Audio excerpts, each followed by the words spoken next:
Thank you, Mr. Chairman, and welcome, Chairman Bernanke.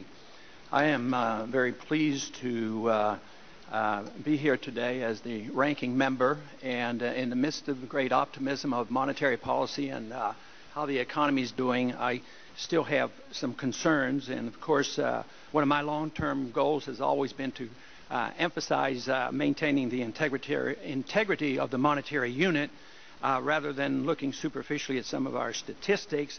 But I also share the concern of the chairman of the committee of our responsibilities for oversight and your interest as well, Chairman Bernanke, on having the transparency that I think we all desire.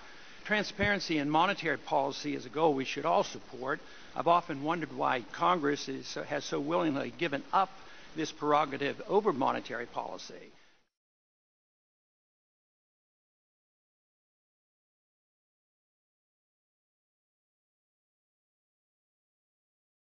Congress, in essence, has ceded total control of the value of our money to a secretive central bank. Congress created the Federal Reserve, yet it had no constitutional authority to do so. We forget that those powers not explicitly granted to the Congress by the Constitution are inherently denied to the Congress, and thus the authority to establish a central bank was never given. Of course, Jefferson and Hamilton had that debate early on, and the debate seemingly was settled in 1913. But transparency and oversight are something else, and they're worth considering. Congress, although not by law, essentially has given up all its oversight responsibilities over the Fed. There are no true audits. Congress knows nothing of the conversations, the plans, and the action taken in concert with other central banks. We get less and less information regarding the money supply each year, especially now that we don't even have access to M3 statistics. The role the Fed plays in the President's secretive working group on financial markets goes essentially unnoticed by Congress.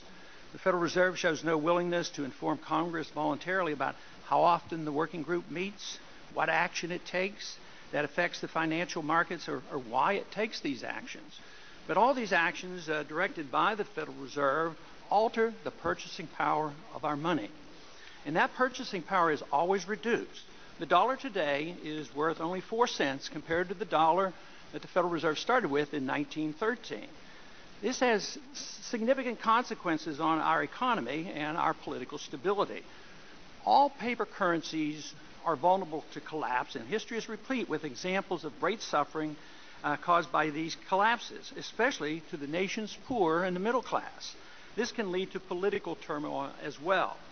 Even before a currency collapses, the damage done by a fiat system is significant. Our monetary system insidiously transfers wealth from the poor and the middle class to the privileged rich.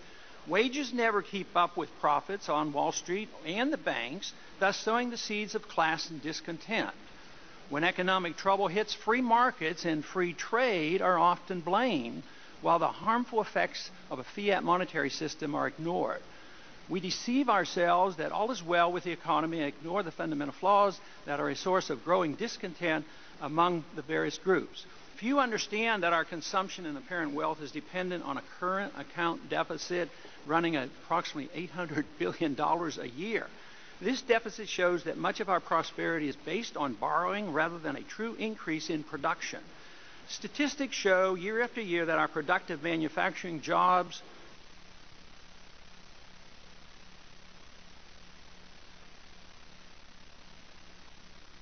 I think they finally cut me off. Is it on now? Okay. This phenomenon is not seen as a consequence of the international fiat monetary system where the United States government benefits as the issuer of the world reserve currency.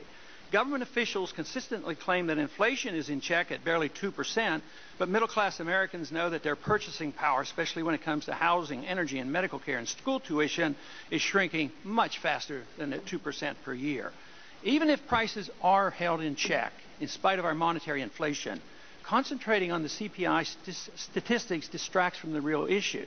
We must address the important consequences of the Fed manipulation of interest rates. When interest rates are artificially low, below market rates, insidious malinvestment and excessive indebtedness inevitably brings about the economic downturns that everyone dreads.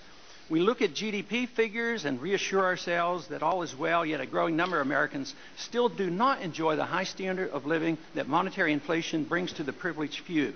Those who benefit the most are the ones who get to use the newly created credit first. The gentleman's time has expired. If the gentleman would come to a conclusion.